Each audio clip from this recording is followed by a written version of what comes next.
I'm sure you were expecting to hear the voice of a beautiful elf or a wise wizard, so they could spin you a tale of gold and ancient evils. But that is not this story. No, this is a story of 4 friends that call Middle-earth home. A dwarf of the line of Durin's kin, who is obsessed with knowledge instead of gold. An elf of Rivendell, sworn to serve and protect the descendants of a once great house. A banished dwarf, seeking glory and proof that there is more to life than what lies under a mountain. And a hobbit of the Shire, who collects treasures of the smallest kind. Together, with their strength, wits, and heart, they will face the growing shadows of the East, bringing light where there is darkness.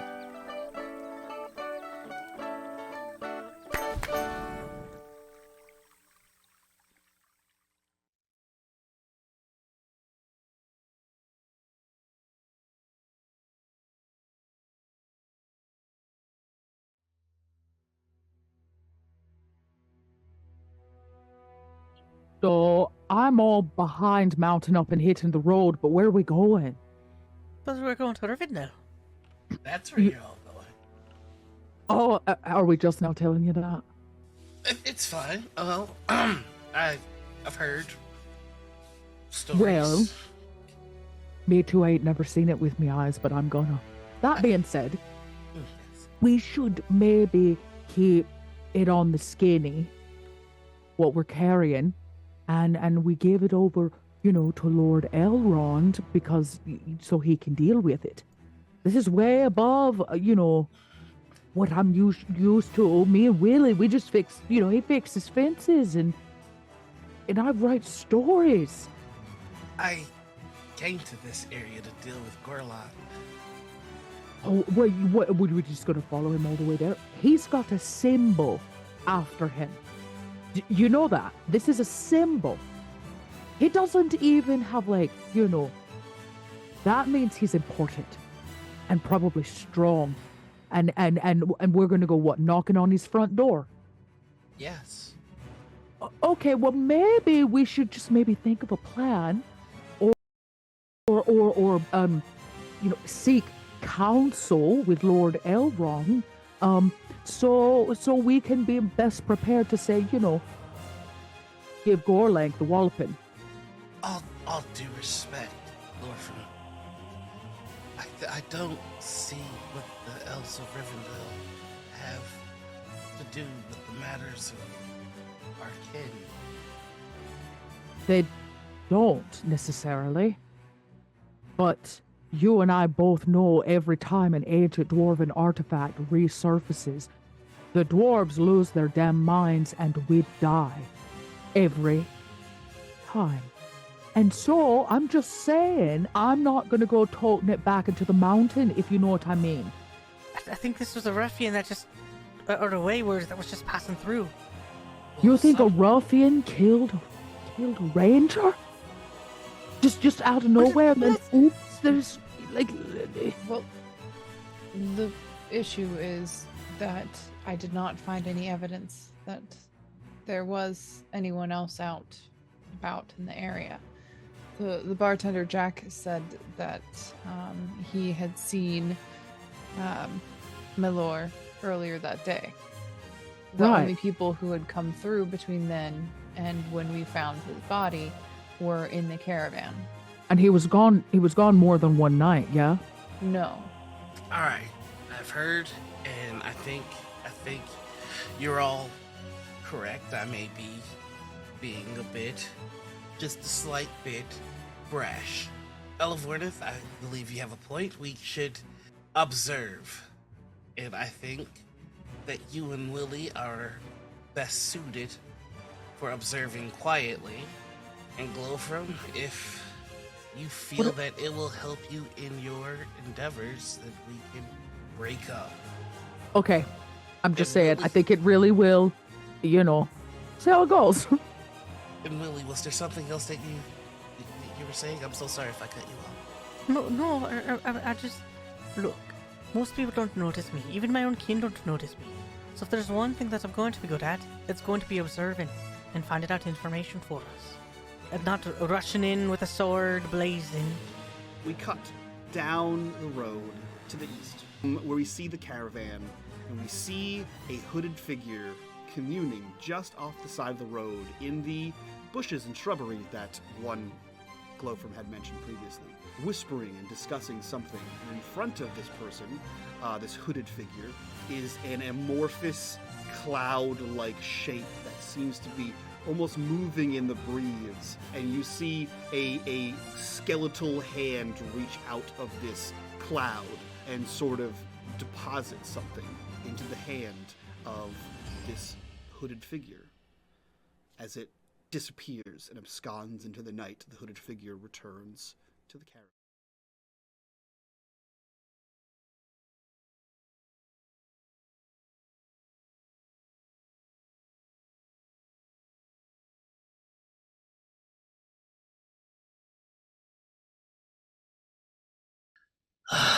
Arise, minions, and welcome to unMadeGaming. We are here. We are back after, I don't know, a 6-month hiatus on this game. Who knows? We're back for Shadow's Crown, episode 14. Gonna be Hot Dice Daddies right here, baby. Don't trigger G with that, please. I'm gonna hear about it for the next 4 days now. It's just several angry Keep tweets. it up, G. Several angry tweets, some Discord messages. It's been 85 years. We're back for episode 14 of Shattered Crown. This one's called Digging Deeper. We are missing a dot. She is getting ready and or already at, I don't know the dates, MomoCon. So if you're going to MomoCon or you're in the MomoCon region, go say hi. I think she dresses up, usually. Go check it out, say hi, wave, do that kind of thing. But that being said, if you guys like what we do here and you want to support the channel, the best way to do that is by joining us over on our Patreon. And big news, Patreon just rolled out 7-day free trials. So if you're not sure if you're going to like it, check it out. You get 7 days free, which gives you access to all the after shows for all of our shows for the last 3 years, including this one that we'll do tonight. And then when you do like it, because you will, just go ahead and join up and keep that monthly subscription going. While you're down there, clicking on that link, join us in the Discord, be a part of the community, be a part of the conversation, and as always, in the bottom right-hand corner, you will see the corruption bar. That bar serves 2 purposes. One is when that bar fills, I will unleash shadow darkness, which is happening soon, onto my players and their respective characters. And 2, every single dollar that goes into that bar goes back to these wonderful, amazing faces that you see here before you, and even some of the ones you don't see here before you. With that, let's jump in. Dawn has come in the year 2965 of the Third Age. You are all in the town of Bree. You have slept a night at the inn at the Prancing Pony, after what could have only been described as a seismic event that was the ending of the tumultuous relationship between Glowfrom and Yoldrick. A love like no other was had in such a short amount of time. The intensity, it burned like the heat of the sun. And now it's over. Things have gone to pass, and everyone in Bree and the surrounding villages know about it, because Glowfrom made sure of that. That being said, Elverneth, as per usual, I assume, you are the first to arise. What are you doing when you wake up in the morning? Originally, your plan had been to take your group and scout the caravan as they make their way towards Bree. What are you doing right now? Well, first, I'm going to go through all of the notes I've taken, and just read up on my diary to kind of refresh my memory of anything that's happened recently. And then I'm going to go out to feed Labadal, my horse. I'm gonna have to write that down. On the way out, I'm actually going to knock on Willie's door and Yoldrick's door, just to let them know that I will be in the stables if they need me. Sure. You knock on the door. Willie, Yoldrick, a rap a tap on the door, wakes you up. likely far earlier than you would like to be woken up. But it does. A sharp little tap on the door wakes you up. You know that it is the Knuckles of Elverneth going through her daily routine. Do you wake up? Do you roll back over? What do the two of you do?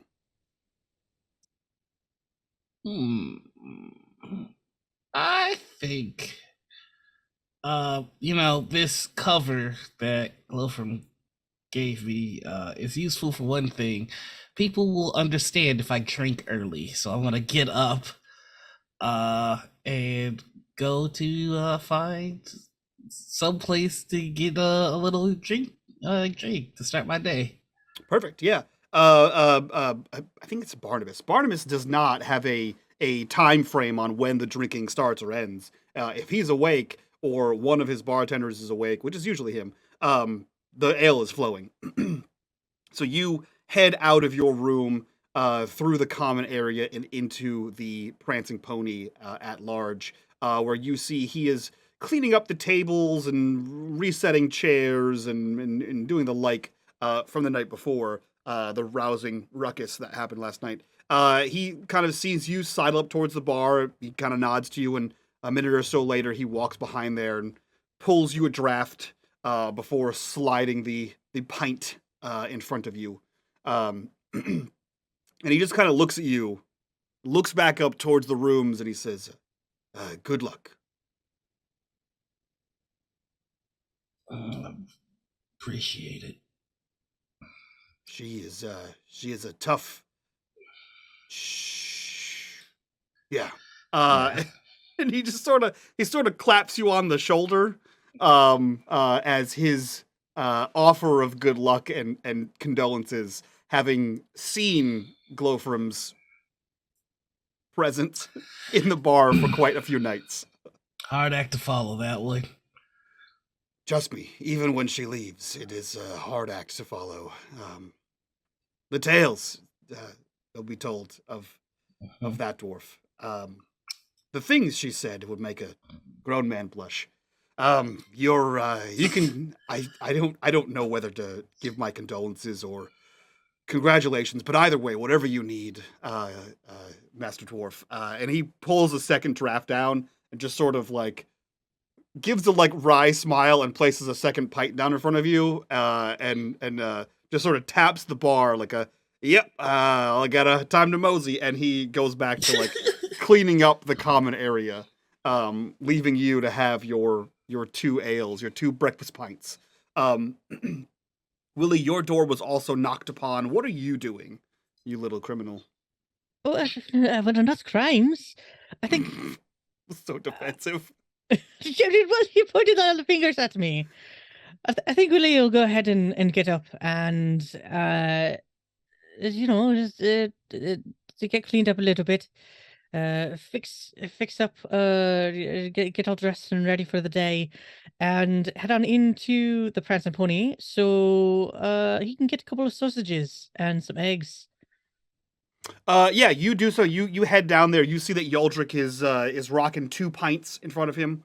Just pats him on the back. Yeah, you see that Barnabas is wiping down some tables. He sort of clocks you, and you can tell he's like gauging whether you're also joining Yoldrick for a brew or if you're having one of your many breakfasts. And after a second, he just sort of nods to you, and you see him walk towards the swinging door into the back. A minute or 5 later, a red-eyed, tired-looking young woman comes out, sort of disheveled, as she didn't expect anyone in the tavern this early, with a plate of sausages, bangers and mash, as they say. As she brings over a plate. There's some black truffle, there's some beans, there's some sausages, and some nice runny yolk eggs. She sort of deposits that in front of you. She looks to you and says, is there anything else I can get for either of you? No, this sounds about perfect. Thank you so much. I'll take some of those sausages. Oh, understood. I'll be right back. And she runs back in there, You can hear a muffled conversation come, and she brings out another plate, nearly identical, and sort of deposits it in front of you as well, Yoldrick. And she looks to the two of you and says, uh, uh, Barnabas has gone in the back. If you need anything, I'm just a shout away. There's no one else here right now. My name is Daisy. And she sort of nods to you, and she excuses herself into the back of the room. And yes, Gnome, that's for you. Noir, He's you know No, what no. I must do. he's Willie, unsuspecting, reaches beneath his undercoat, Don't you And do pulls this! out a gun. pulls out a blunderbuss. Not Just again. 1 second, Daisy. Point blank. Uh, The throwback. Noir, I want you to know that Gnome Aris and I are in a game with Ryomasa, and I also put a Daisy in that game too. Like the way I was so triggered. Not again. I'm so okay. I'm sorry. I'm back. No, Khan. You know, Yeah. this means we have to protect this one at all costs. Yeah, because we just got a new love interest. If anyone has plot armor, it's Daisy. Every Daisy from here on out has plot armor. They can scour the Shire, but not kill Daisy. So the two of you enjoy your breakfast, your pints. Elberneth, you abscond to the barn to take care of your horse. Double check your gear, make sure everything is packed out and prepared for the day. Hell, you probably have enough time to double check your companions' packs as well. And as you do, I do. As you do, you sort of thumb through your diary, as you said, picking up any possible notes or thoughts you might have missed about what is happening in the general happenstance of the death of Malor. Once you get everything packed out, are you headed back into the tavern? Yeah. Okay. I will go back into the tavern. You see a relatively empty tavern, apart from Willie and Yoldrick enjoying a plate of a steaming plate of hot breakfast, and 2 pints of ale, which I assume at least one of them is empty by now in front of Yoldrick. Oh yeah. You see the two of them. You can hear like clinking and the sound of pots and things in the background towards where the kitchen is. But it is just the 3 of you in the tavern this early in the morning. Vilas, good morning. Hello. Fancy a banger? Sure. It's a phrase he's never said before. There's good drink about, and it's even better when it's given to you with sympathy. Oh. Sympathy? Oh, because of the breakup. Yeah. Oh, right. Yeah. Don't cry because it's over, smile because it happened, that kind of thing. Well, Mildred's at least thinking you it's got a a good- pint out of it. Yep. I will take a seat and eat the sausage that Willie offered. So what are our plans for the day? I was thinking, well, I actually checked our horses. They're looking good. And I was thinking we could go back to the caravan, take a roundabout way and spy on them tonight, since they have one more evening before they will reach the town. Do we have anyone in particular in the caravan that we're suspicious of? For the life of me, I can't narrow down who I think the troublemakers among them are. It would need to be someone tall, someone who looks like they're, hold on, let's see.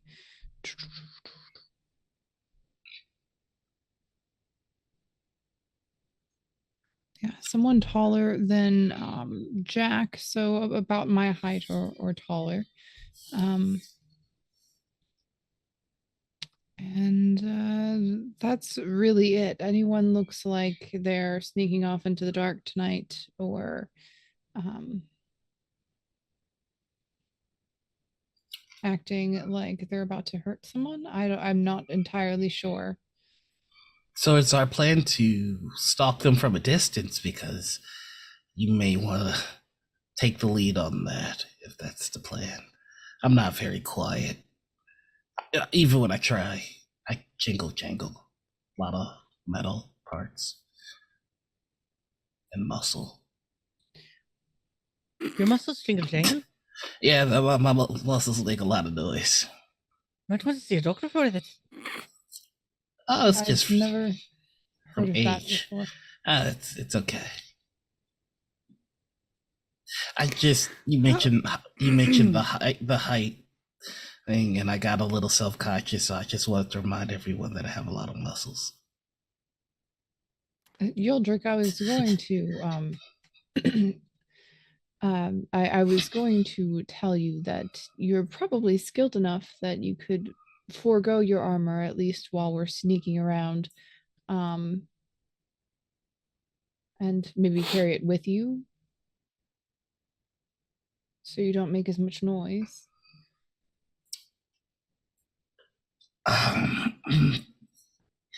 Yes.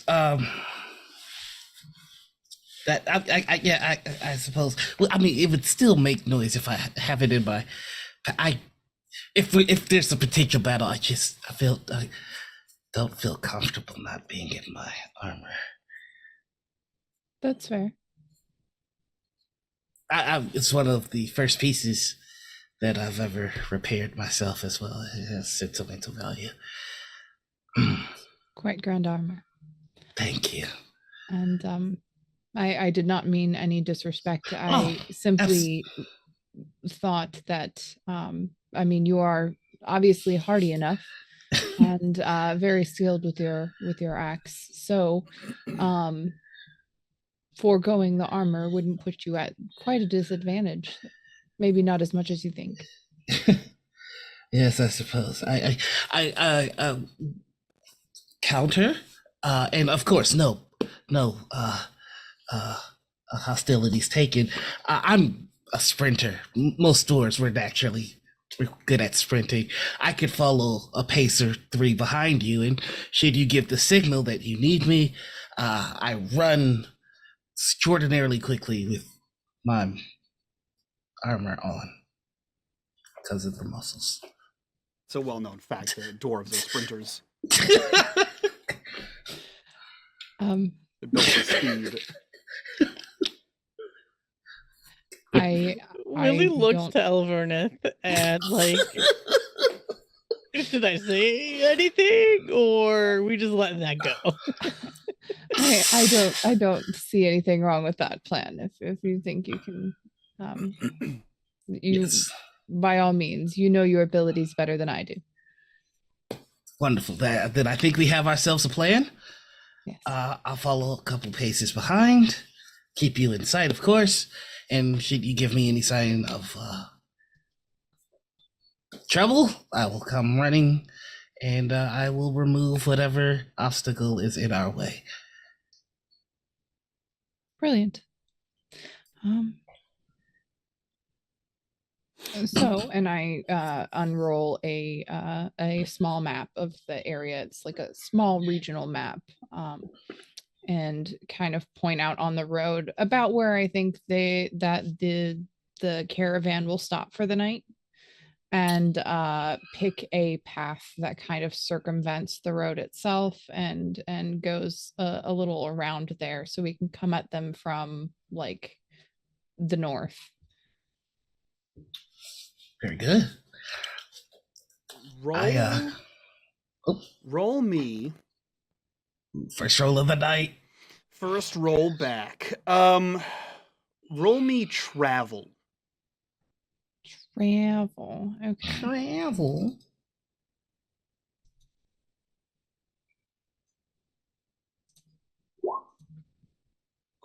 Great. Great. You say all those things. You show the map. You plot a course. Everything looks good. Everything sounds good. Who wouldn't trust an elf of the wilds? Yeah, you do so. Continue. I was gonna ask if I could assist on the roll. Uh, Because it was a conversation going back and forth. Even if you rolled a 6 on a d6, which is what an assist would give you, you cannot beat a 16. So we can say you Gotcha. assisted. The numbers will not actually help. Gotcha. Sorry. No, it's all good. Don't worry, you guys won't get lost or anything like that. It's just a road. Nothing bad happens on the road. The road is safe. The road is where people like Willie want to stay. So yeah, you sort of show this path around, like where you think they're gonna be on like night 1, night 2, etc.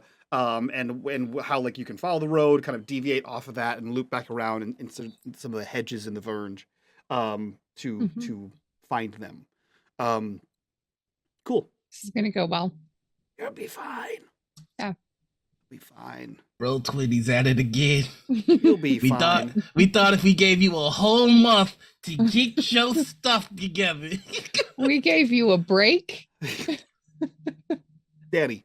We put you on vacation. So are you planning to leave sooner rather than later? What's your plan for the day? Go now. Okay. Might as well get on the road, you know. Yeah, I don't have anything holding me here. I'm ready to go. Yeah, had breakfast, so doing all right. Great. I do know that Glowfram obviously had a bad night, and you know what? I would have expected Elverneth probably would have knocked on her door too and gotten a go the fuck away. Or no response followed by several loud snores. Yeah, one of the two. Yep. Yeah. So you know, we weren't going to take her anyways.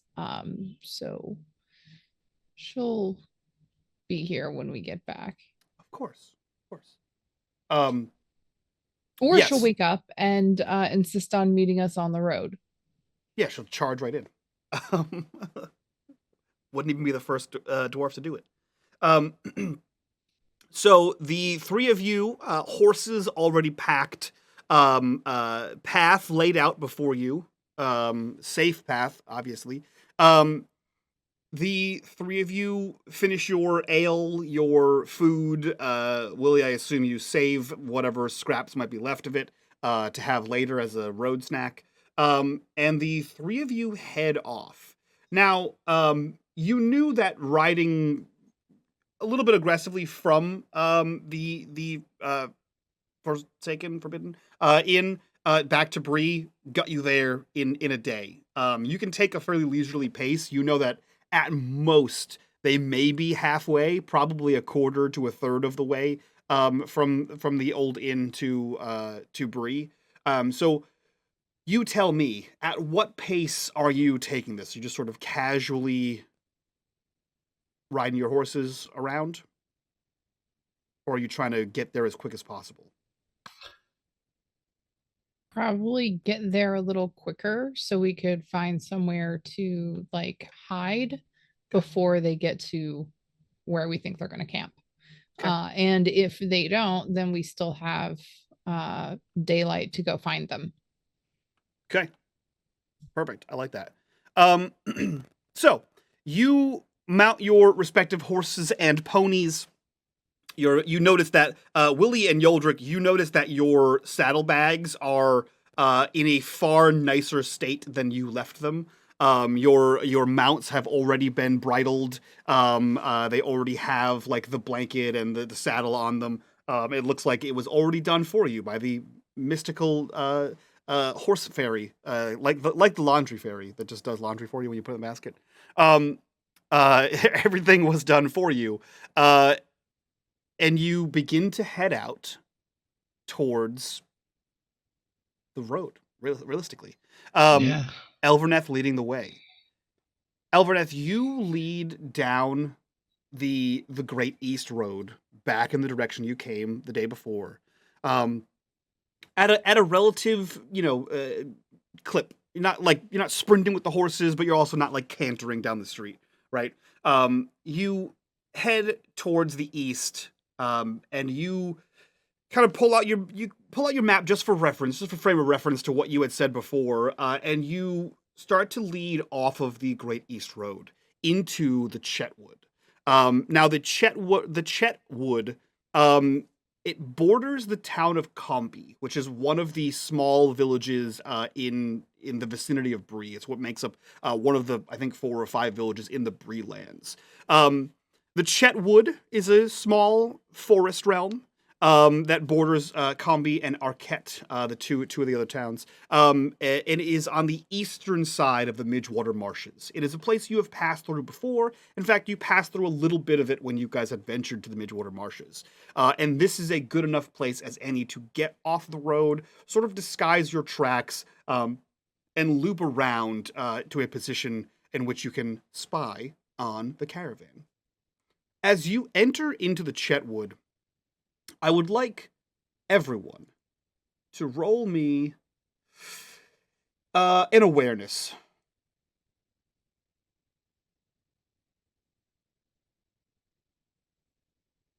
If you wanted me to fail, you could just say that. I would like that. Willie, you can roll with a plus 1d6 for that. Hey, we out here! Look at that. Wow. 2 great successes. Hot damn. Oh. Great. That is also a great success. Yeah. Hey, Damn. so That's 3 6s I rolled. 3 We are liquored great up successes. and loaded with meat and ready for adventure. That's We had a great that's breakfast, you a know. spicy time. Just something nice about a good old breakfast over at the Prancing Pony. You actually have a triple great success. Yeah. Yeah, how about that? You like That's it? that's a good one. That's a good With one. a target's number of 18, mind you.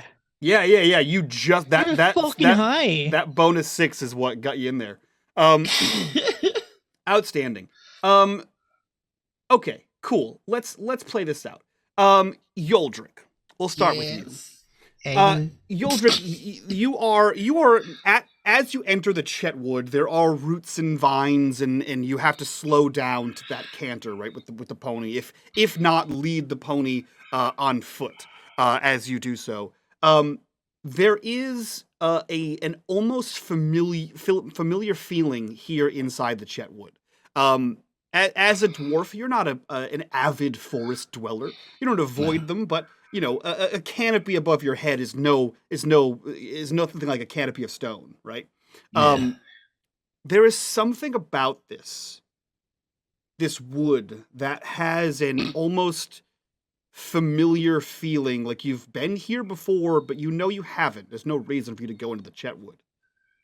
And it's at that moment where it sort of dawns on you that years ago you had a conversation with a friend of yours who mentioned that there has been trouble in the Greenwood, which you know has been sort of colloquially rephrased as the Mirkwood.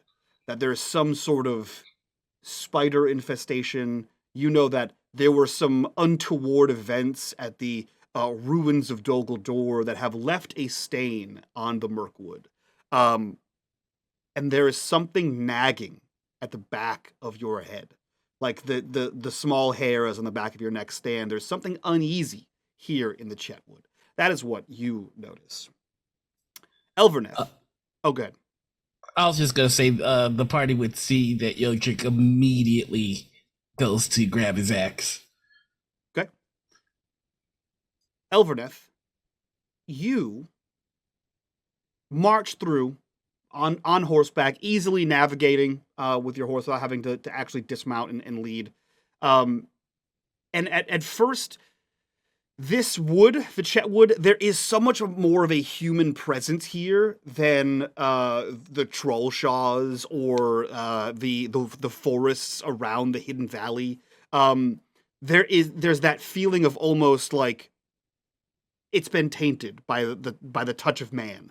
But that's not unfamiliar to you as well, because you've traveled most of the area that the race of men has touched. You've been there with Dunedain. You've worked with various people through here. But there's something else. There's a cold feeling. You don't sense anything around you. There's no impending danger. You don't feel like something's about to jump on it. It doesn't put you on edge, but for some reason, whatever it is, you can't get the thought of that vision you had all those weeks ago out of the back of your mind. That strange vision that happened when you touched Willie, when he was touched by corruption, when he had a touch of the shadow, that cold feeling of a north wind sweeping down the plains and over the shaws and over the hills, followed by some sort of darkness, some shadow, and orcs and goblins and evil men following it. You're not sure what it is, but every shadow and creak of a branch sort of makes you look a little bit faster than you would normally.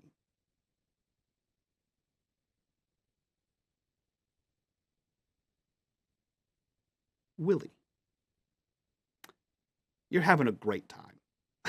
Yeah, of course, it's a lovely morning. It's Just the taking a best little time. stroll with my buds. Had a wonderful breakfast. Willie, you stood atop a shadow-touched throne, and you were beguiled. You felt the touch, the claws, the scraping fingernails of the shadow. That's not here. In fact, you think you hear a soft lilting music. Almost like a lulling sound. It's beautiful. It's harmonious. It's soft, it's inviting. You don't hear words per se, but you hear sounds and you can hear what might be instruments. It's very distant. It's only on the wind. But even those sounds are almost warming. There's like a comfort to this, calling you forward, beckoning you to join at a sumptuous feast. As you just sort of bob along on your horse. You look around and you see that Yoldrick has a grip on his axe. You see that Elfrith is sort of not jumping at shadows, but definitely her head's on a swivel, right? Like looking for. And you've been to the Chetwood. You know there's hobbits that live out here in Arquette and in Combi. It's safe here. I mean, sure, there might be like a wolf, or there's been talk of there might have been a spider once, but it's not like there's trolls and orcs in here. It's not like there's wargs in here. But you see them a little bit more on edge than you are, and no one seems to be hearing this soft, inviting music. Only you. And you notice that whatever direction Elfrith is leading you in seems to be, at least as far as your ears can pick up, in the direction of this music. And as you register this around you, you hear Elverneth say something in Sindarin, and then the shadows are deep within these woods. Keep your guard up. But so is the song of joy. These woods are alive. It's beautiful. And Willie has like no sense of fear whatsoever, and is probably attempting to hum along with the song that he's able to hear. You know what, Willie? Roll me a scan, I think. Okay, I can do that. Since you're listening attentively. Oh no. Oh, that's a big roll with little numbers. Okay. I Okay. found. Okay. Yeah, you failed by 2. You don't hear a lot more than what you heard originally. But there's something how learned is Willie in the languages of Arda? Oh, not. Okay. Willie is not an educated. Remember, Willie's family, the Haywards are very much working folk. They're blue collar folk. Okay. So he's just not as educated. He's a little country bumpkin. Gotcha. You think maybe it's the wind, maybe it's just your mind playing tricks on you, but you think you if there are lyrics to this, they're not in a language you understand.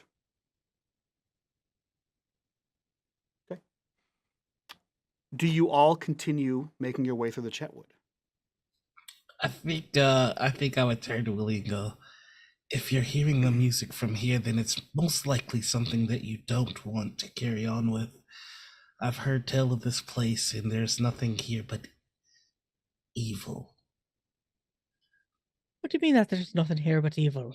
I've got the 4th and 5th cousins that live out this way, Traces and of they men are certainly everywhere. not evil. Just watch yourself. I'll have your back, but don't invite anything into your heart. That is how the evil spreads to the heart of men and others. Just gotta press on. Okay. You press on. Yoldrick, that cold feeling of impending danger does not leave your side. Elverneth, the shadows seem to grow long, even though you know it's not even noon yet. It's mid-morning. There's no reason that the shadows should be this long. They seem darkest where they connect to whatever is casting the shadow.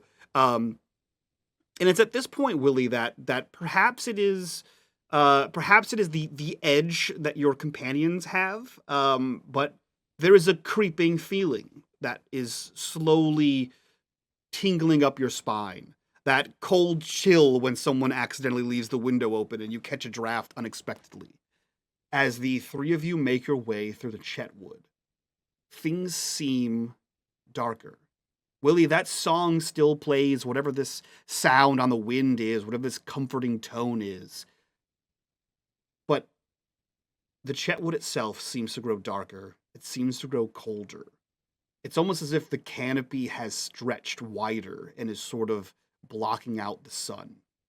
You are getting deeper into the forest, whether Elverneth intended to go that deep or not. You are getting deeper into the forest. And you, Elverneth, with your elf ears, hear a sound. It's not the breaking of a twig, it's not the crunching of leaves, it's not the bending of branches. It is the whistle of wind through cold pines. It is that hollow hum of wind passing through mountain crags. And all at once, you feel that cold north wind rush down into this forest. You have a second to act. Elverneth, you are the first and only one that can see this coming. What do you do?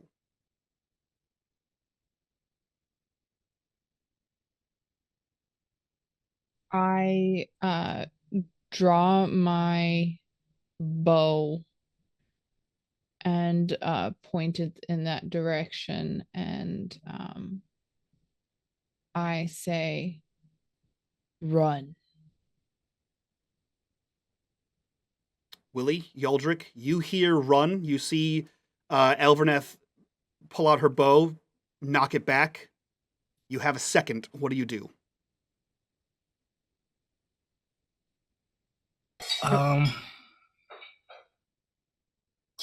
Willie, you want to go first? Oh yeah, sure. When Elveneth says run, you run. Willie's gonna go ahead and jerk his pony off to the side and start booking it in kind of a like a diagonal path. Okay. Back towards where they're headed.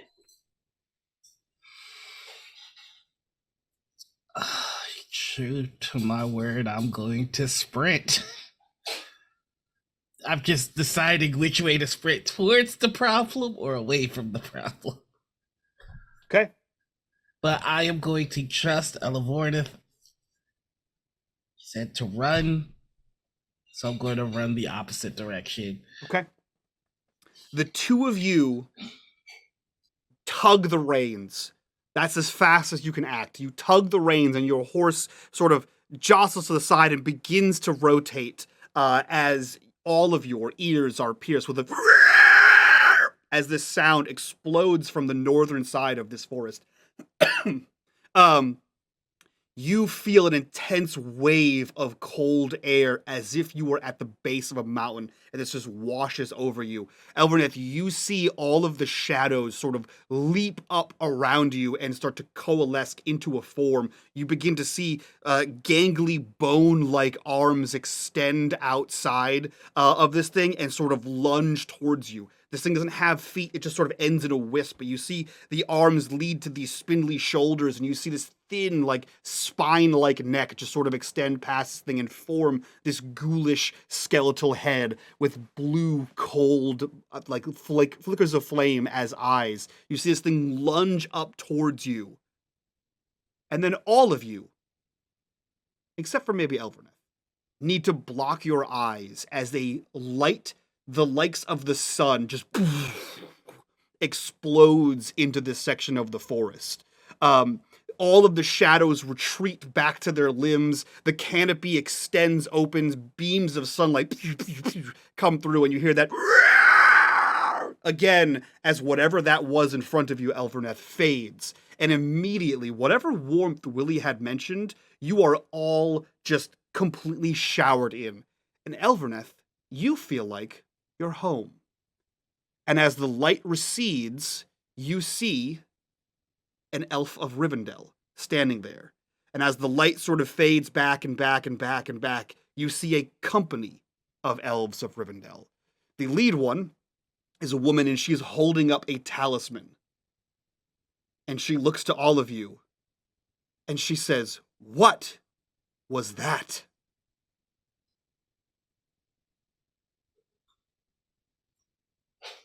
All due respect, that's a rather broad question. Elverneth, do I know who this person is? Yeah, let's go ahead and have you roll me, I want to say it's a lore, maybe? With advantage, or with, your favored, because it's an elf. I mean, you don't know every single elf that lives in Imladris, but, you know. Great success. Great. You do. You know this is an elf, named Senendrilial. Sorry, Senendrilial. Yes, I will send that to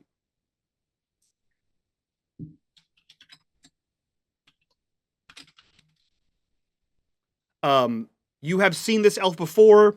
Not really one of super high consequence. It's not like a lord or lady elf. No elves are of no significance, but obviously, it's not like she doesn't work in the court of Elrond, so to speak. She again looks to the company here, sort of spotting you, Elverneth, and she says, "It fled before our presence in the name of Elbereth. Were you all foolish enough to conjure some sort of evil spirit?" We did no such conjuring. Then why were you a target of its wrath? And what was it doing here? What are you doing here? Well, I release my my bow because as soon as I realized who it was, I pointed it away and then relaxed it. I hang my bow up and put the arrow away and dismount. I say, we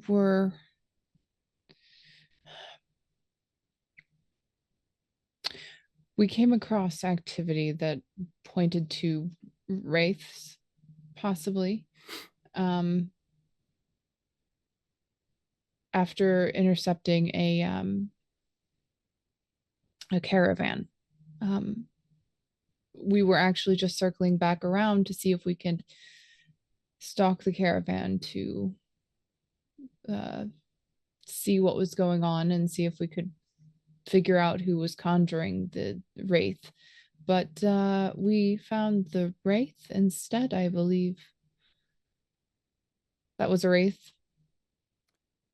I didn't get a full look at it, but everything you say lines up with what I've experienced as wraiths.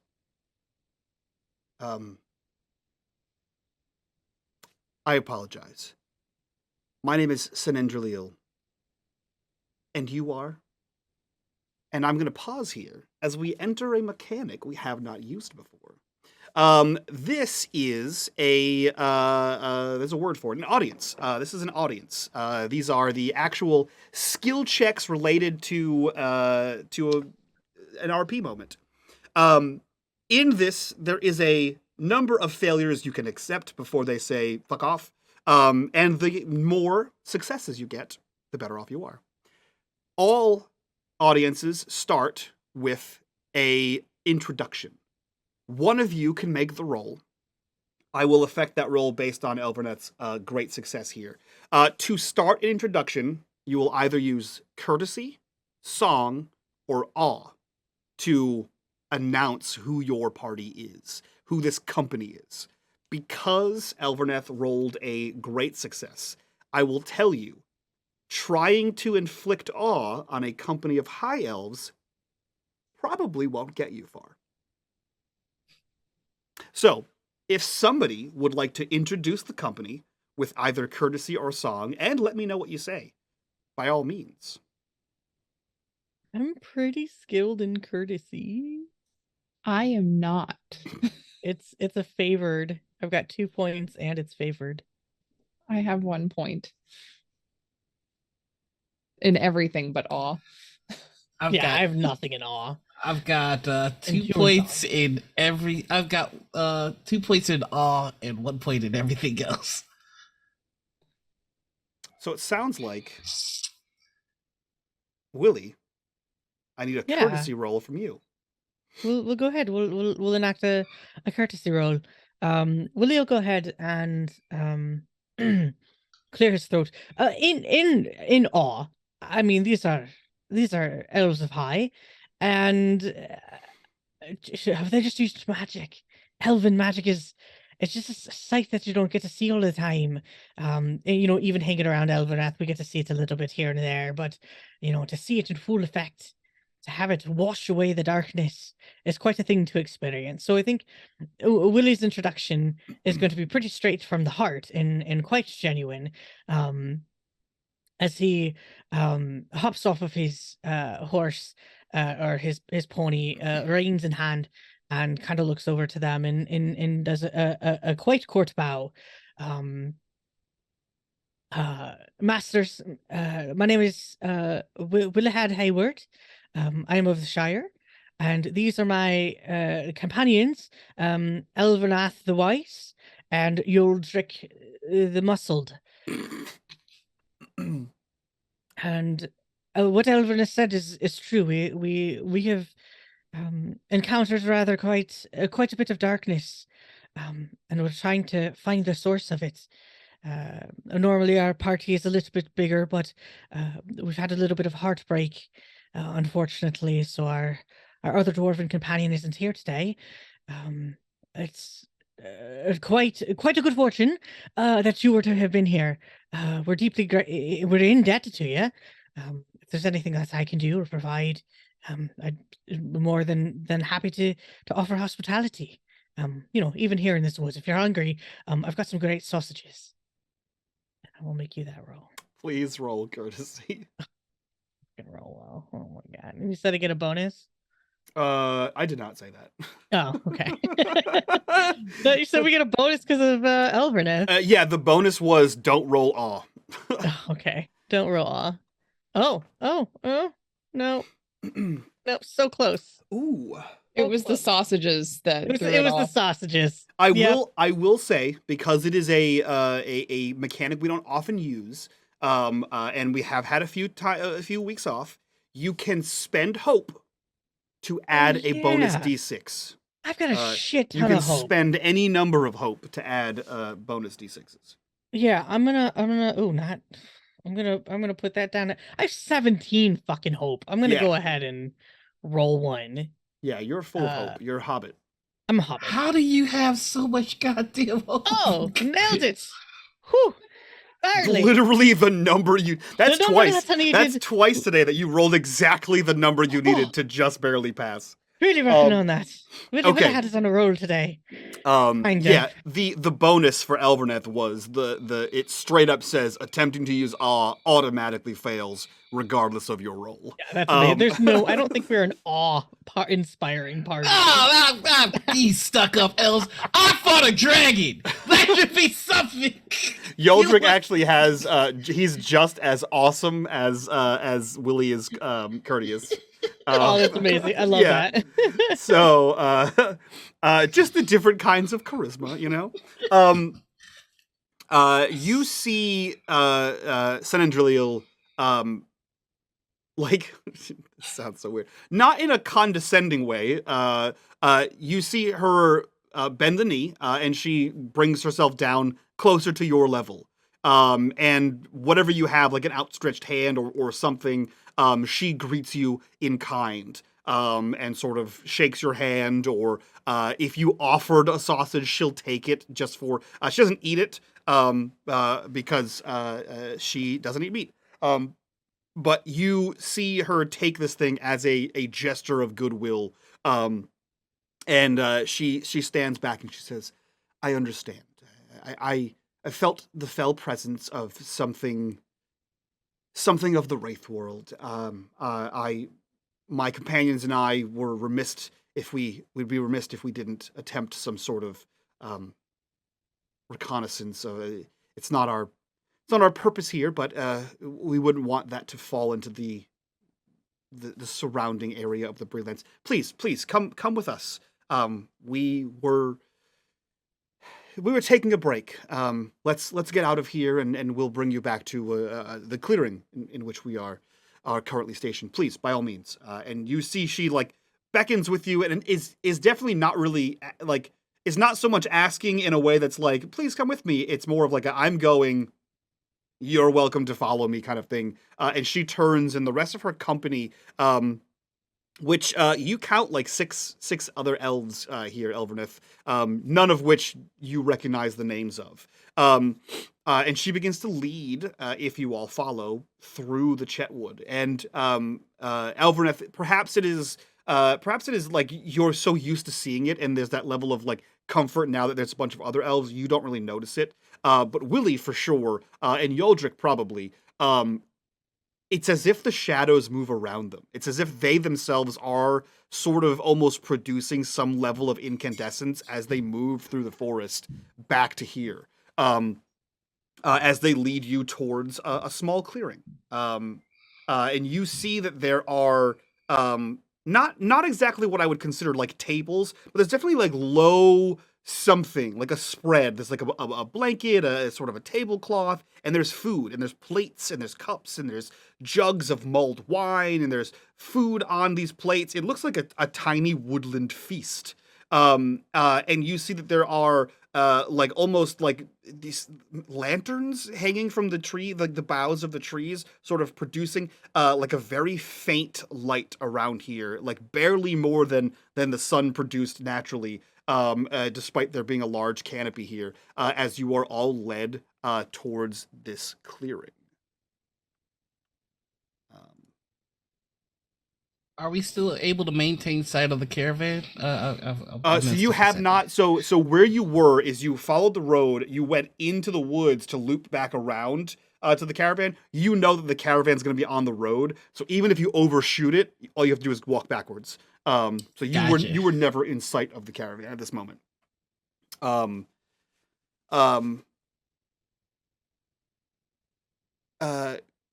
Elverneth, you asked me a question. The name they invoked was Elbereth. And what is your lore score? What is my lore? It is 3. 3. Okay. I'm not even going to have you roll on that. That is high enough for you to know. This is a hymn. And it's an Elvish hymn. It is Elbereth Gilthoniel. Elbereth Starkindler is the translation to the speech of man. And it is it's basically like a hymn about this Elbereth Starkiller, their greatness. The the song goes, "Oh, Elbereth Starkiller, white glittering, slanting falls, sparkling like jewels, from the firmament of glory of the starry host, having gazed afar into remote distances, from the tree-tangled middle lands, ever white to thee I will chant, on this side of the ocean, here on this side of the great ocean." It is a common enough song sung in Sindarin, in the hidden valley of Imladris. But the three of you see this small feast laid out before you. You see that the elves sort of sit down and entreat with their food and sort of welcome you to their table. What are the three of you doing? Going to sit as well. I'm gonna see if they have like any blacksmithing or forging materials available. Like, if I'm here, I could spend some time working on my axe. They, you look around, and without even needing a roll, you glance around. They do not. They are, they have, you see that there's a couple of horses in the distance. But this food, you don't see like any tents or anything of the kind. You just see this spread is here, and that's it. There's no like tools. This is not like a camp. It looks like they Gotcha. just sat down to have lunch, in this area. So Elverneth, you sit down. Yoldrick, you kind of scan the area. Willie, this is, not to twist the knife in Glowfirm, but this is something you and Glowfirm have talked about. Meeting Elverneth in general was a fanciful flight. This is 7 elves, all in robes, all glimmering starlight, inviting you to feast with them. After saving you from a wraith. After saving you with Right. elf magic. Right? Like this is a once in a lifetime event, and Glowfirm's not here to be taking any notes about it. So it would be absolutely be rude to not be participating in the food. So of course, Willie's gonna go ahead and sit down.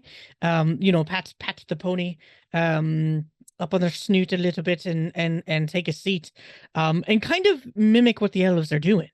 If an elf goes and reaches for something, Willahad is gonna go and reach for something similar. If the elf brings it up to their mouth, Willahad will bring it up to their mouth. Just trying to maybe do Glowfirm a little favor. And Willahad's not as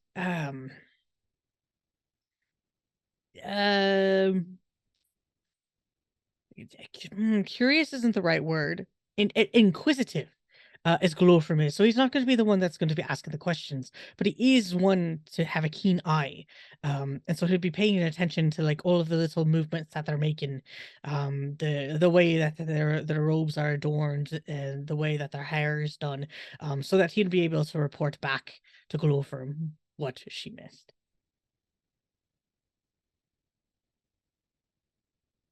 You're muted. Balls. To further the rules of a council, you can make a number of rolls here. Typically, those rolls include riddle, courtesy, song, or lore.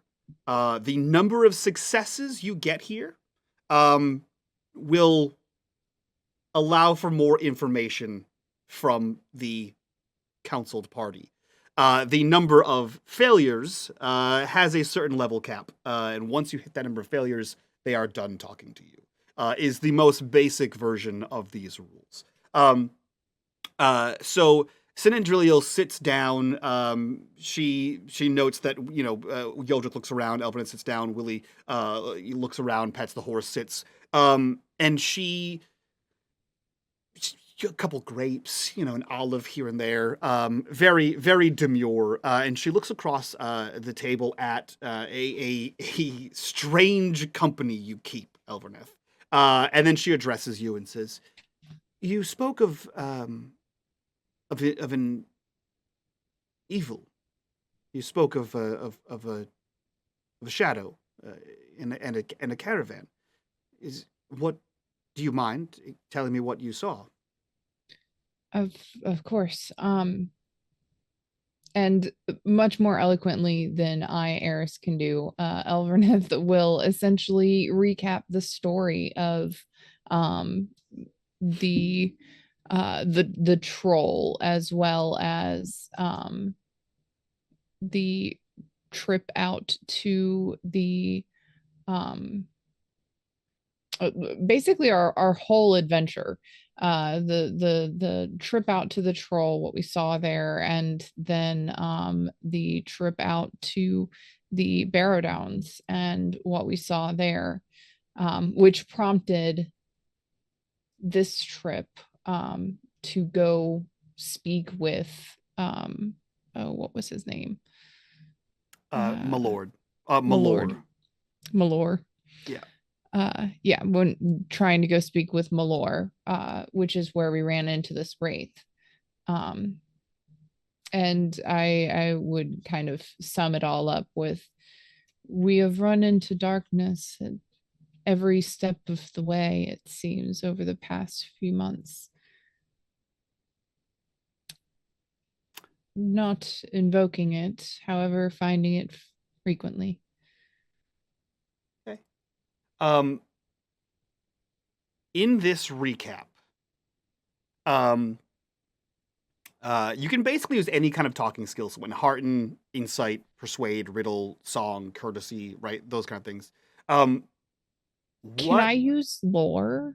Yes. Because that's essentially like Elverneth is giving this lore of our trip, and will kind of like inquire if there's anything that she knows that could help us, you know, solve this riddle, or what pieces are we missing, because we're obviously missing pieces. Yeah, roll me lore. Can I get any bonus dice? Oh wait, can you get bonus can dice? I get bonus dice? I'm gonna, so usually you have a good pull by being, hey, I'm an elf. However, the I'm an elf factored into the number of failures you're allowed to have. So because you're here, you get an additional failure. So no extra bonuses. Well, all right. Feat success. Holy shit. Feat success. I will. How did I get a 0? How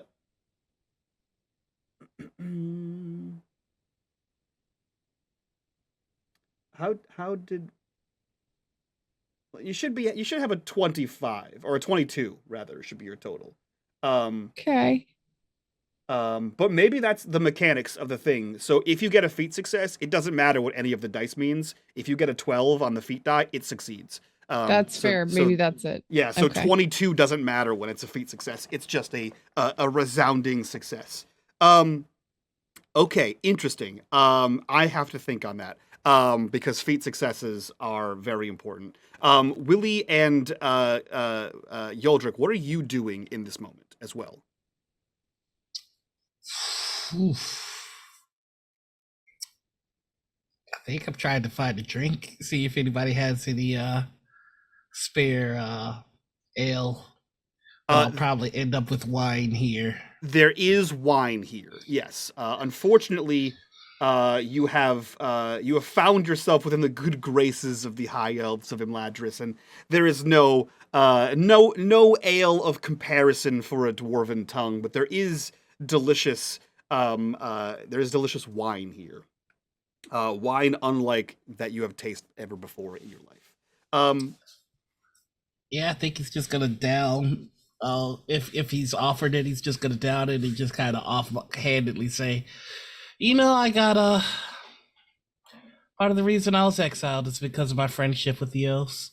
It's just take another drink. Interesting. Okay, you know what? What do I want to have you roll for that? Roll. Oh man, you know what? Roll me a lore. Well, I know it can't be awe. I was gonna say, please say awe. Oh, roll me. How cool is my friendship with other elves? No, roll me lore. I'll take a lore or courtesy. You decide. Yeah, that's what I thought. Sorry. I didn't want to be rude about it, but it was, just say fail. All right, Yeah. here we go. There it is. okay. By 2. God So close. damn it. I will remind you, you can spend a hope. Usually it's beforehand, but because we're coming back into things. I'll spend what does spend the hope let me do? Reroll it, or... It gives you an extra d6, so just roll a d6. All right, here we go. Hold on to your hats, everybody. It's about to get... That has been my life this week. That couldn't have happened to a better person. Hot shit. That...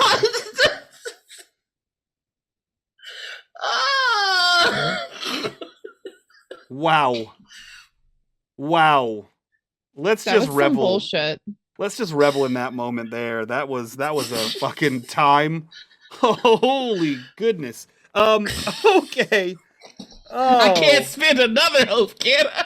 I mean, you technically. So in this scenario right now, if you'd like to, you can just mark off one hope, and you get the 1 die because you can't roll lower than a 1. Here we go, mate. Well, you never know. Roll20 will find a way. There we go. We back in this. Jesus. Okay. You don't want to know what my hopes. Wow. Okay, Willie, what are you doing in this situation? Jesus Christ. I think Willie's kind of just starting to chat up. Some of the other elves, obviously, letting Elvernath talk with let the masters talk. Do the actual talking. But I think Willie might take this moment to kind of like open up his vest a little bit, pull out a couple trinkets here, and be like, "Oh, do you know what this is from? Oh, what about this thing? Like here's a piece of pottery that's definitely like elvish in nature. Here's a coin of some sort that was dwarvish in nature, but there's an elven rune on it or something. So where did that come from? Why did they do this? And kind of just like show them some of the little things that he's found, seeking some answers, if they might be knowledgeable of anything, of the trash that he's found along the way. There might be like a broken arrowhead or something. Okay. I want to say this would be either enhearten or courtesy.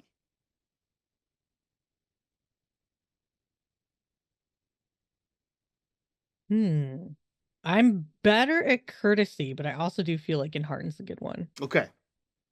So let's roll Yeah, enhearten. I will take the gamble. I think enhearten is the right call, even if it's not my best.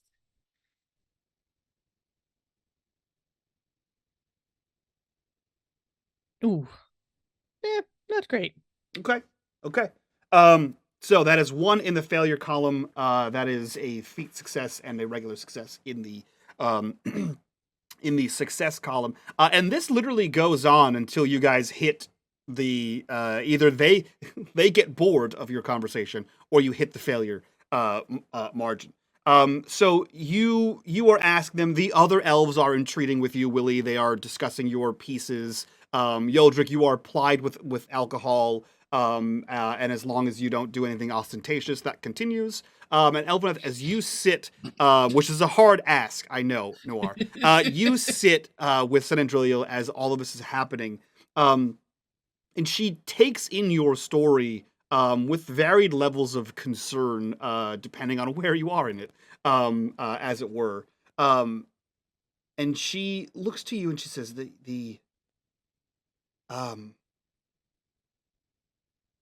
that is a shame. I knew Malor.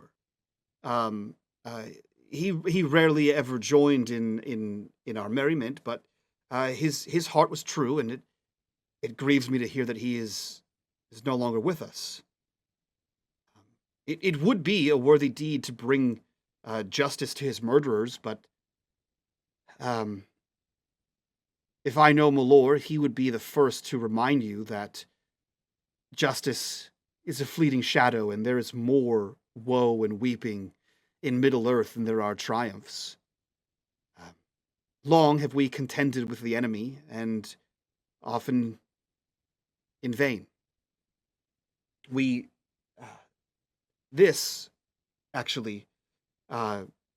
here for that reason, to celebrate the things we have done and the things we have failed to do.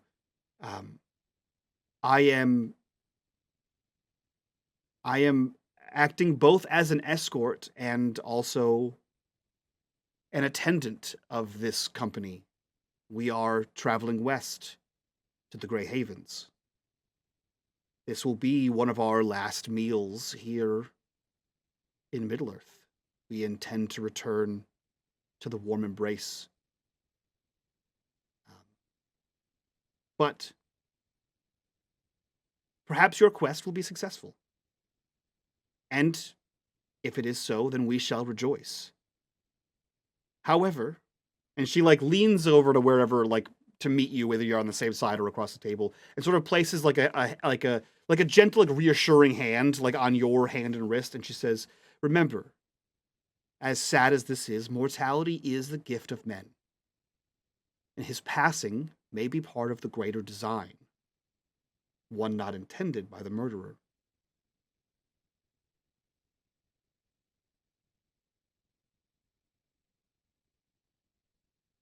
You can all hear that. You're within 3 feet of each other, regardless of what you're doing. So if anyone else wants to chime in, by all means. I also tell you who got the gift of passing dragons when they come around our mountain. Oh, this is good.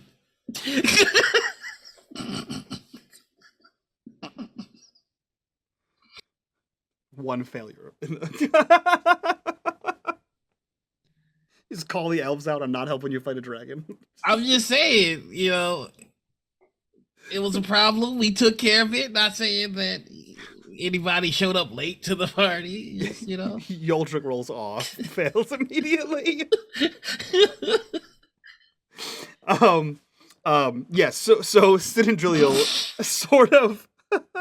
sort of says that to you, almost reassuring. There's a level of and Elverneth, it's one of those things for you specifically. You don't often return home, right? Unless need calls you back to Imladris. There is a level of aloofness with the elves, that perhaps traveling in the world of men, and with a Dunedain, with a ranger, has you sort of start to forget the longer you're away from home, and Selendrilial doesn't mean anything harm. It doesn't mean any harm by it, but oh, that's man problems. Sweetheart, we don't have to worry. They all die eventually. It's not really our problem, kind of thing. I think anybody who's actually paying very much attention will see Elverneth's whole mood kind of changes a little bit. It just shifts ever so slightly. And she says, "Yes, that's very true. I have to remember that." She looks to you and she says, I meant nothing by it. It's just, if this is your calling, then I wish you everything, the best in everything you can do. Unfortunately, I am unable to assist you in tracking down the murder of Malor. As I said, we are traveling west and west again, and we do not plan to stay here. Of course. This is no longer our home. Now, and she looks at you and studies you for a moment, and you can tell you're now on the mirror side of when you were who the fuck are you? Do I know you? And she's like looking at you, and as elven as you are, you also haven't been home in quite some time. So there's that level of like, there's a level of wild to you that isn't like they're all in fine robes. There's like starlight woven into like the embroidery on their stuff. And you look like a warrior. Not that there's anything wrong with that, but like you comparatively. And she like looks you over, and you see there's a bit of realization on her face as she slowly like puts together the contours of your face and the similarities that a certain house may have. And she looks to you and like squints for a second, and she says, I do apologize. Are you gave your name, but are you of the House of Elrond? Yes.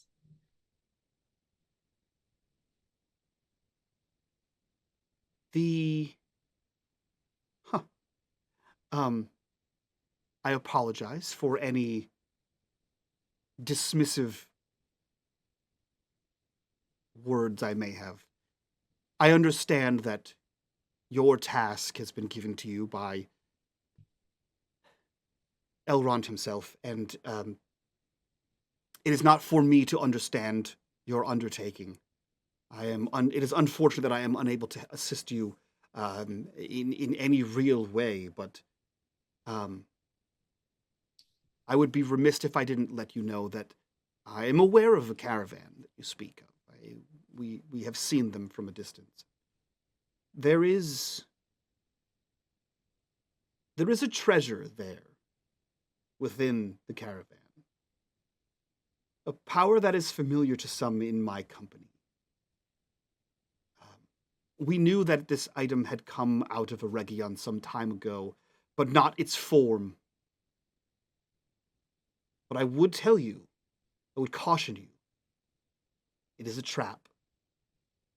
This trinket is a snare that would hold us here, trying to tie us to a past that we have given up. I can speak no more of this, save that malice takes many forms, and some are better hidden than others. I'd like you to roll me a riddle. Roll a what? Riddle, Riddle. please. Are we all still able to hear this? Yes, you are. Failure. Okay. Can I roll a Can I riddle? roll? All of you may roll a riddle. But now we're interested, right? You said trinkets. Yeah, as soon as she said trinket, Willie. Oh, Yikes. you're muted. I'm gonna spend a point. I can't afford no more. My hope is already low. There we go. There's a 6. Okay, Success. so that is a total of 3 successes so far, followed by 2 failures. Cool.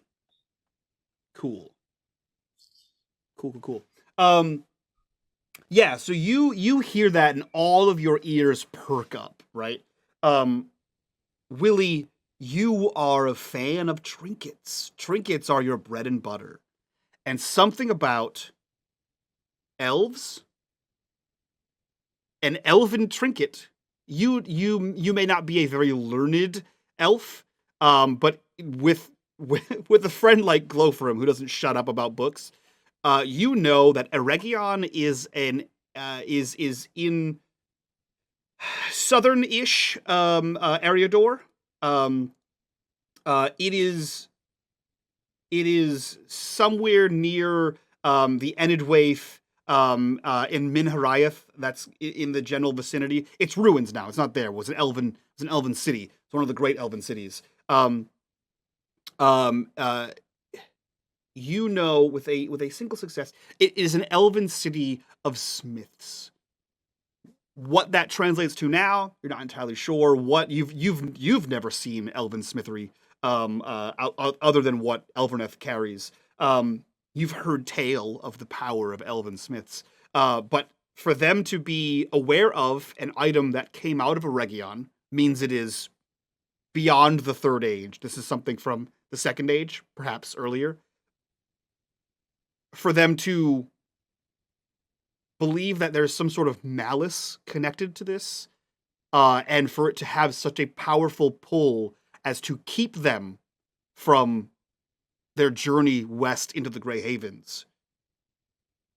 Everything sort of clicks in your brain that whatever this is, might be, probably, is magical. And like old elven magic. Potentially a skill that may have been lost to the ages, lost to the enemy. But whatever this is, you're 100% positive, having seen or spoken to people, there is no elf in that company. There is no, as far as you're concerned, and as far as Elvin has been able to see, there is no rangers in that company. How they came upon such an item, you're not entirely sure. But whatever it is, it sounds like it could be powerful, and it sounds like it could be worth quite a bit. That's what you get on a single success. All of your attention, whether it physically turns towards Sinindrilial, you're all paying attention to what she says as she finishes this sentence. What do you all say in response, if anything?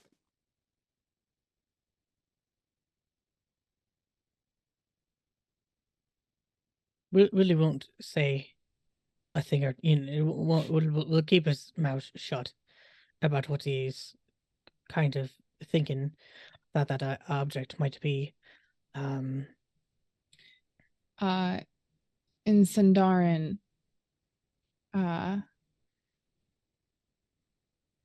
Elvornith says, then I may very well live up to my name.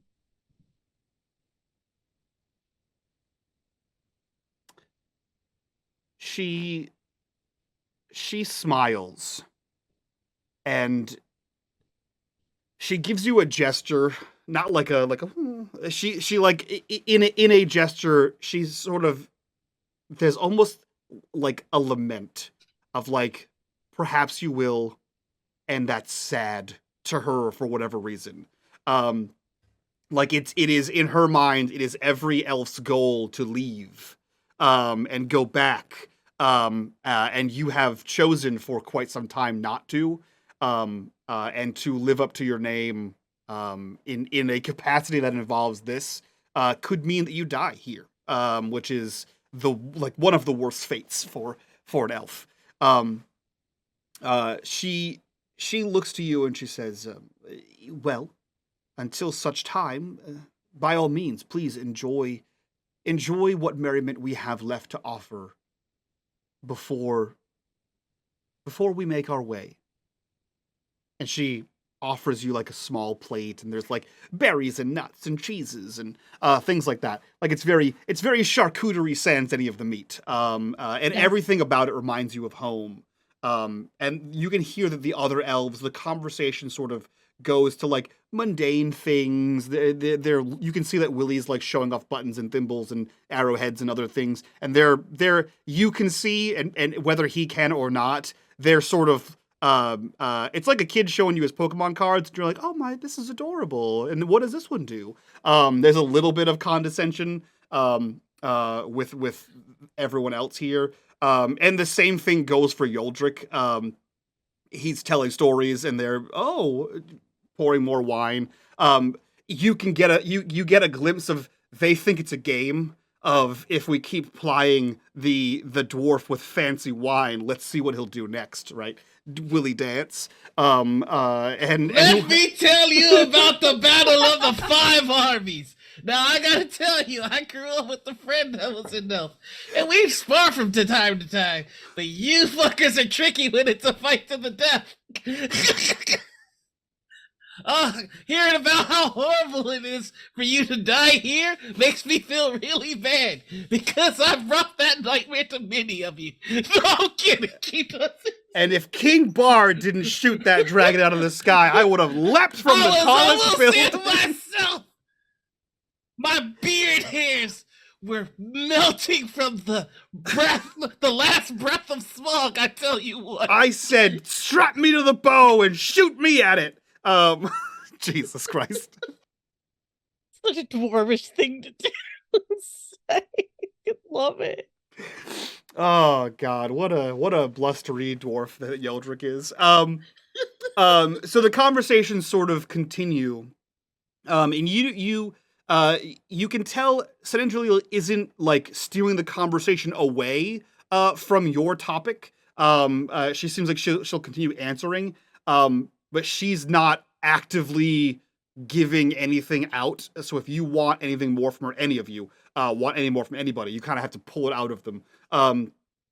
As she like, cha-la-la, and looks at like the other elves, and she's talking about like their journey to like, not to like, one up your story, but like you told a story of your journey, and now she's telling the story of her journey, which is far nicer from Imladris to Chetwood. It's far more casual, fit with tiny little feasts and fun songs and merriment and dancing. The opposite of yours, essentially. What Glowfram and Wooly thought their adventure would be is what theirs is. So as the conversation draws on, you see that these little lanterns that are sort of hanging from the boughs begin to like almost descend a little bit. And Elverneth, you've seen these before. Willie and Yoldrick, this is your first time seeing something like this. They're orbs. They look like floating orbs. At first you thought they were like lanterns just being like strung up from that. But as you see them descend, they're white yellow orbs just sort of hanging in the air. There's maybe like 8 or 9 of them. And they don't actually seem to be producing their own light. But all of the light that is produced in the forest seems brighter because of them.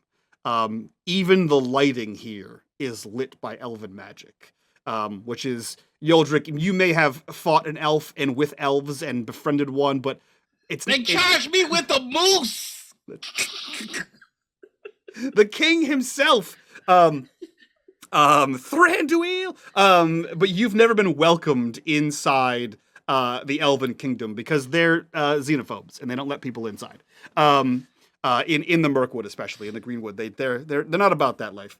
So you've never seen like mundane elven magic up close. This is how they light things. And Willie, this is amazing for you. And Elverneth, this is just how you light houses. And this is like you turned the lights on. The orbs are getting lower, so it's almost time to go. Yeah. Yeah. All right. Elverneth slaps her knee and says, "Well, gotta get this show on the road." I'm just kidding. No, yeah, you're fine. They get lower as it gets darker, is what I will say. She looks to all of you and she says, you had mentioned that there was love loss in your party and in your company, and I do hope that things get better for, you said you had other companions. I do hope that they are able to find what they need, and I hope that you're able to find what you need. I will let the 3 of you know that I have bent my thoughts upon the creature we saw earlier, and it shall not trouble you again this night.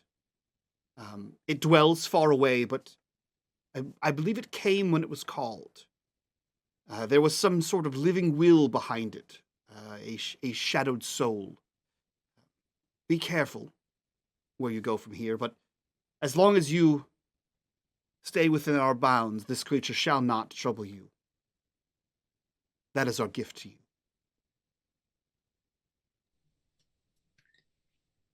May you always see the light. I'll take a courtesy from you, Elverneth.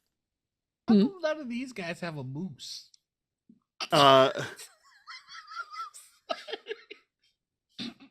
Are you asking me or are you asking them? No, he's asking them.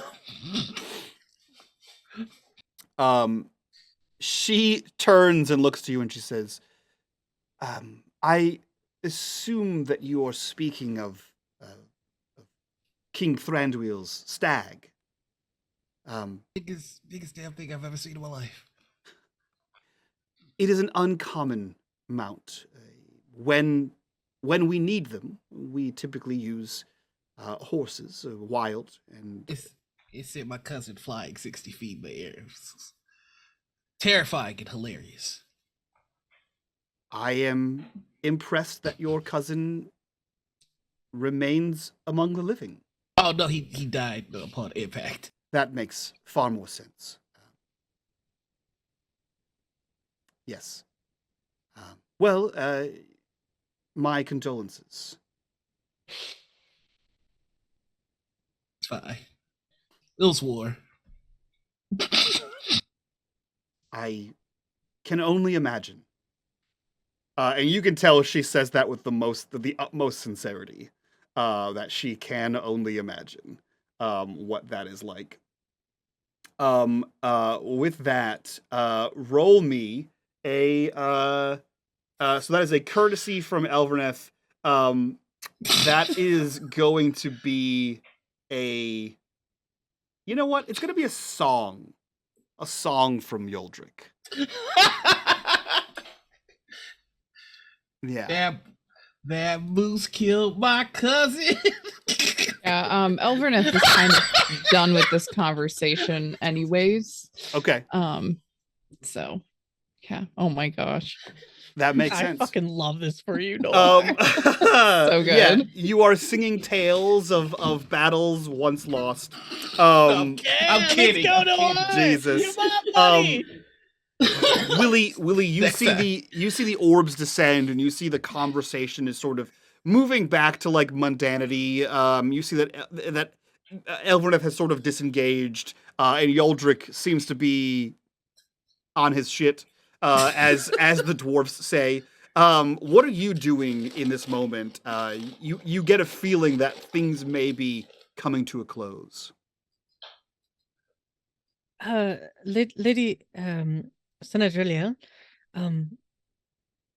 if you don't mind, I've kind a strange request, one that I'd be willing to barter for. But this light, it's incredible. I've never seen anything like it, and I was wondering if you'd be willing to part with one of the floating lightning bugs that I could bring to my friend, who unfortunately couldn't be there today, who has the broken heart. But it might be able to, I could give it to her as a gift. It might bring her some comfort. Roll me persuade. Oh, what? Oh God, yeah, persuade. I can do persuade. Persuade's okay, maybe. If you want to spend hope, you can spend hope to add a. Yeah. Oh no, we're good. Feat success. Wow. You don't need to. No Wow. need to. Still Okay. have 15 hope left. Blah-blah. Wow. Cool. Outstanding. Out fucking standing. She, Give me the light, bitch. Let's go. She looks to you and she says, "Quite a request. There is no need to barter for this. Such a kind gesture for a friend in need. These, in a matter of time, these will not suit me at all. And I only need them for a journey for a few more weeks. By all means." And you see that she reaches up, and she reaches up the length of her arm, which at first glance, there's no way she can just pull one of those out of the air. But deceptively, maybe it moves into her hand, or maybe you only thought they were as high as they were. But she reaches and she plucks it out of the air. And this is like a golf ball sized, like orb. And she pulls this thing out of the air and she hands it to you. And as it transfers from her hand to your hand, you see that the light diminishes. Not from it. It was never actually generating light. But the light around, it's like if you cup a flashlight, right? The light sort of just sucks in, right? She hands this to you. And she says, "This is a device of my people's making. In the hands of your companion Elverneth here, it should last quite some time. However, unfortunately, in the hands of one such as yourself or your companion, or Master Dwarf, it may only last a few times. But by all means, you simply toss it where you need light. And she hands it to you. Willie will go ahead and bow, and say like the one word he probably knows how to say, and maybe it's like Quentin. Instead, it's like not the right Elvish, but the Yeah. attempt was made of saying thank you. Yep. She smiles as you not butcher, but definitely like foreign up the language as you're like, oh, okay, well all right, that's close enough. That's close enough.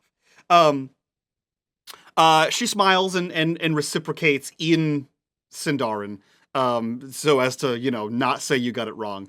The conversation continues. The orbs sort of glow brighter around here. The food never seems to diminish. It's always like there is more food. Either you see someone pull some more out, or a plate that you glimpsed out of the corner of your eye seemed like it was empty, but then when you turn back, it is no longer. The wine continues to flow. Yoldrick, this is the strongest and tastiest wine you've had. Willie as well. Elverneth, this is run of the mill Imladris wine. There's nothing special about it. It's a nice vintage. It's fine. It's so good. It's so good. The conversation dwindles to mundane topics of life in Imladris, the road, the journey west, right? What the Grey Havens is going to be like, how this is Senandriliel's final journey across this. And as the time drifts, there is a moment where Willie and Senandriliel have engaged in conversation. And she is speaking to you about lore and the history and all the questions that you think that Glowfram might have asked, right? So you can take these notes and bring this back to your best friend. And wine flows as Senandriliel it continues this conversation. You see the other elves have sort of come about, and they're talking to Yoldrick and they're talking to Elverneth.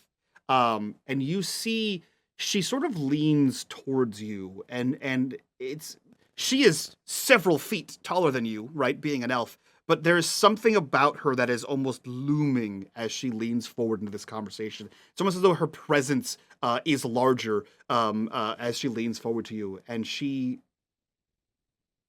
says to you, I would warn you, Master Hobbit, your companions, your dwarven friend is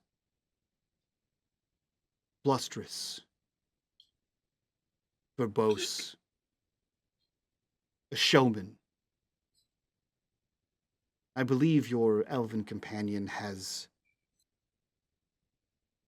it in her mind that she has something to prove. So I issue you a warning.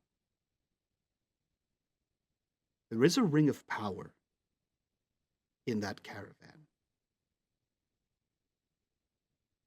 And I suspect that the shade that threatened your lives is attached to it, is guarding it, or watching over it. I believe that this ring has fallen into the hands of the enemy. And that is by no mistake resulted in the death of a ranger.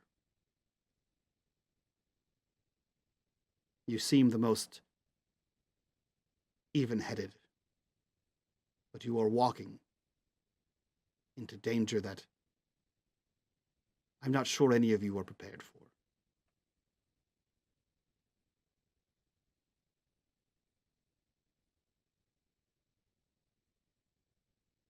You should know.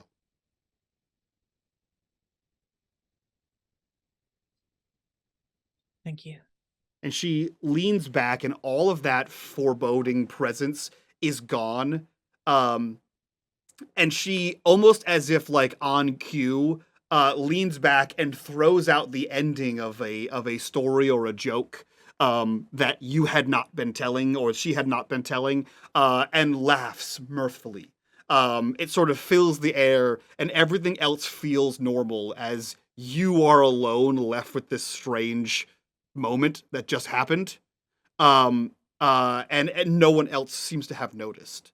And as the hours grow long, you're fairly certain it's a little bit afternoon. It's only been maybe a couple hours here. The food's been flowing, the wine's been flowing. You have plenty of time to catch up to the caravan. It was only a day's travel. The next thing you all notice is the warmth of morning sun rays. You look around, there is no table, there is no tablecloth, there is no food, no hanging orbs. Everyone is gone. You all feel like you have slept a full night.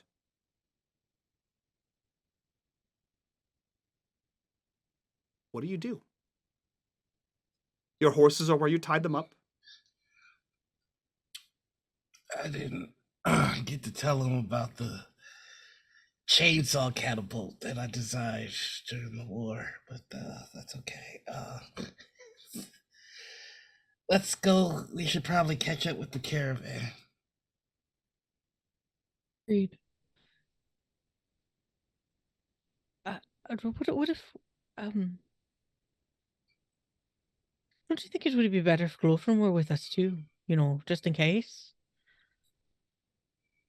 Just in case that there's, more danger than where, the race shows up and Glowfrom's not here. We barely managed to take on a troll. We required the assistance of 6 Elves of Rivendell. I don't know if this is the right decision. Might just want to wait until they reach town. I've got a funny story about how I killed two trolls, but I'm sure Glorifin wouldn't mind being away from the danger. Plus, I don't know that she'd have the heart to take part if her tall dwarf crush were present. But ultimately, this is a decision for the group to make.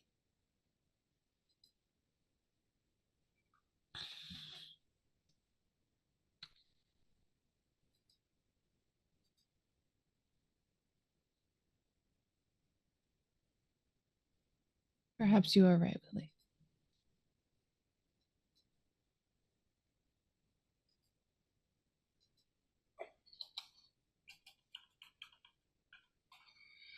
So what would he do instead? They're our only lead. What if we let them reach the town, right? We know that they're going to be going to Bree. Let them reach the town and we could do what we do best while we're there, amongst the safety of others. Can investigate, listen, burglar in a little if we need to. But if this breaks out into violence in town, I imagine it might be harder. We also don't know what it is. True. It's an item that has, as she said, malice with it and a powerful pull, and that's all we know. I was just thinking that if these individuals have the means to conjure up evil spirits, it might be wiser to initiate the confrontation away from innocents. We could also have the assistance of the guard there.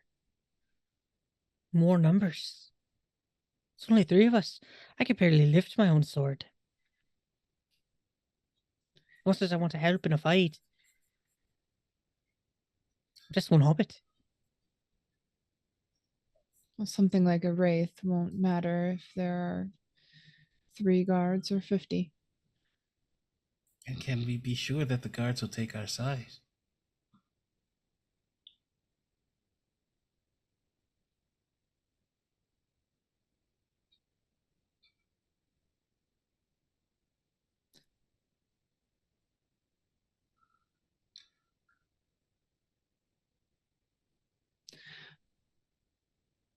I'm not entirely sure what to do with the object if we get it.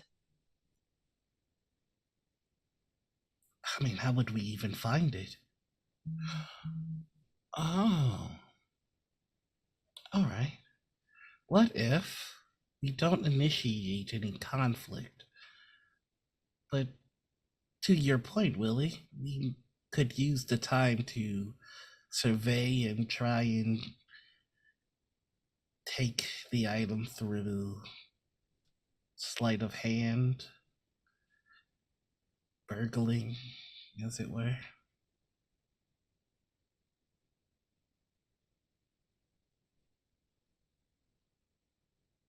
We have to do something. Yes. But again, there is many people who would always ask, the journey and the wanting.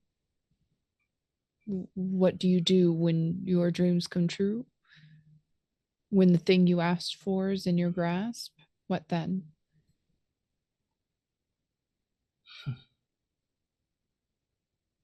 If this is an object that has a lot of malice and is obviously leading people to get attacked, then getting it far away from people who would be vulnerable to it would be ideal.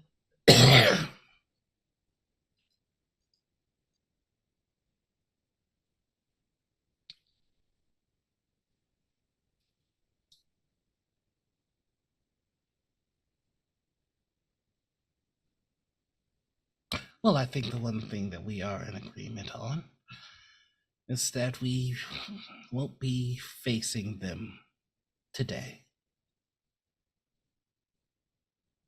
Are we all on the same page?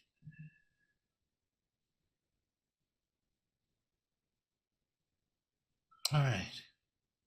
In that case, the only other thing that we need to make sure that we're all on the same page is where do we go? They've gone into town. We should probably follow. Give them their space, of course, but if Glorfin is going to meet us anywhere, that's where she would be going anyway. I think that's only wise. What do you two say? And as you Back to ask this town. question, Yildrick, where do we go next as we turn back? As if to answer your question, a corruption bar plays in. Oh, you mother... And a scream cuts through the air of an otherwise quiet Chetwood. Elverneth, your elf ears pick up. This is coming from the east for sure. This is a male scream, not a shout, a scream of terror. You immediately begin to hear unintelligible shouting coming from that same direction, and you hear "ow, ow," as the sounds of wolves descend upon someone. What do you do? Elverna mounts her horse and takes off in that direction. Willie, Yoldrick? Say, axe in hand. Perfect. Willie, you can still head back.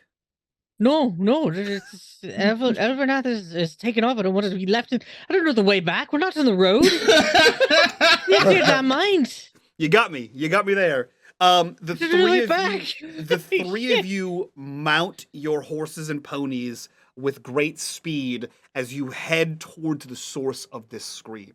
Elverneth, you are the first to notice this. Yoldrick, followed by Willie. The moment you leave this clearing, you are plunged into darkness. The clearing itself still held some lingering light from the high elves. It was not, in fact, the next morning. It is the dead of night as you pass through this. An entire day has passed without your notice as you leave this clearing and plunge into the Chetwood, racing towards the sound of these screams. And whoever's on the other side of them will have to wait until next week to find out, because that is where we end this episode of The Shattered Crown. Hell yes. No. Oh, man. I told Dot that I was going to make this episode a you had to be there moment, with full knowledge that I was going to have a party of elves find you guys. And Amazing. And she's going to be so mad.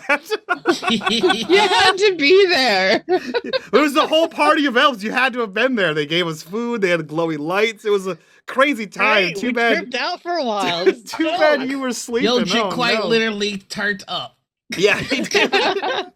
Outstanding. As always, guys, if you like what we do here and you want to support the channel, the best way to do that is over on our Patreon.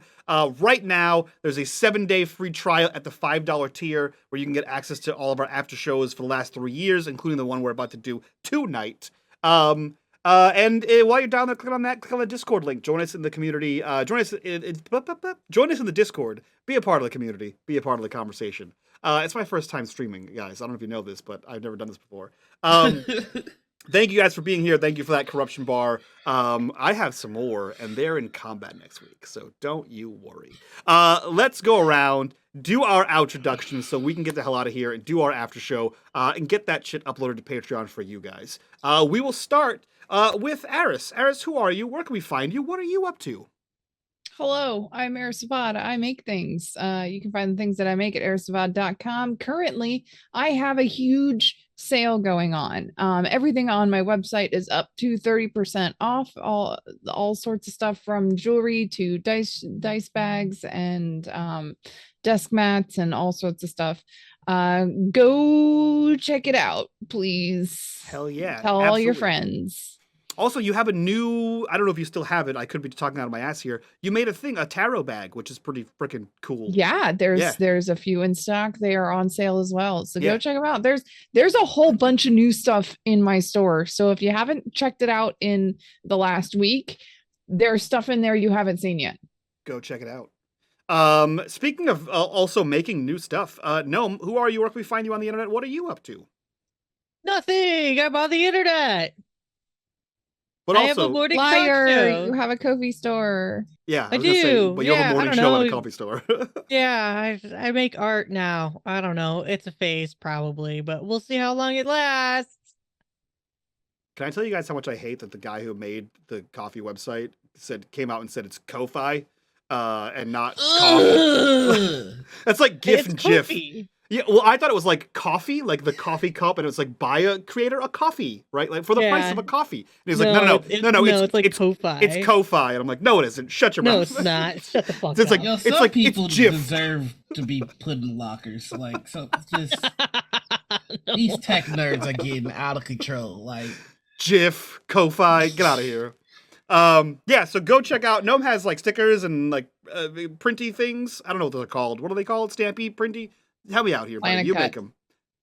That thing. So you can go buy those. Because he doesn't promote himself, and then yells at me for not promoting myself. That being said, last but not least, Noir, who are you? Where can we find you on the internet, and what are you up to? I'm Noir, and I'm going to spend the time given to me in this outro to talk about how buck wild the Battle of the Five Armies was.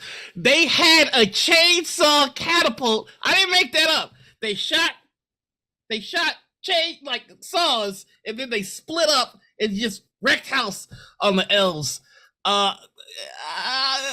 It's rough. It's rough what the elves and the dwarves did to each other. I don't know how they can look each other in the eyes. And like the moose, who goes into battle with the moose? That is uncalled for. It's canon that he killed my cousin with his moose. I will write a song about how my cousin got ran over by a reindeer. I love this. No, I fully expect a song. I want My this as well. cousin got hit by a king's moose in battle. Like, At I the like, Battle of Five Armies. do yourself a Okay. favor. Go to YouTube. Just don't watch the movie. Just watch that fight there is one dwarf. I remember this. There's one dwarf that gets yeeted like full on from that moose. That's my cousin. I talked to Peter Jackson directly to make that happen. I went back in time and talked to JR the token. Noir has been planning this character for a decade. I put more thought into my cousin than Yodrick. Also, you can find me on Twitch, but not Twitter. I'm done with that. So, like, don't look for me. I just pop up. All right, I'm like Candyman. That's true. That's true. Fucking Christ. I love it how you're like, promote yourselves, and everybody's like, no. Listen, I give you the spot to do things, and you guys tell me to go fuck myself. So, that's this show. Never that. I appreciate you. 14 episodes. Like, who gives a shit at this point? If they've made it this far, they know who the fuck we are. I mean, there's 50-something episodes of Void, and we still did it. Right. So, They know who we are. 20-something of Unhallowed. People can join at any time. We had a raid today. That's true. Hello, See? new people. Hello. That being said, we're done here. So, we will see you next week for episode 15. Who Cried Wolf is the name of that episode. That's a good name. Right? It's a good one. I thought so. I thought I was pretty fucking clever with that name. So without further ado, we're out of here. Thank you guys so much for being here. We'll see you next week for more of these shenanigans. So from all of us to you guys, bye-bye. Daisy rides again!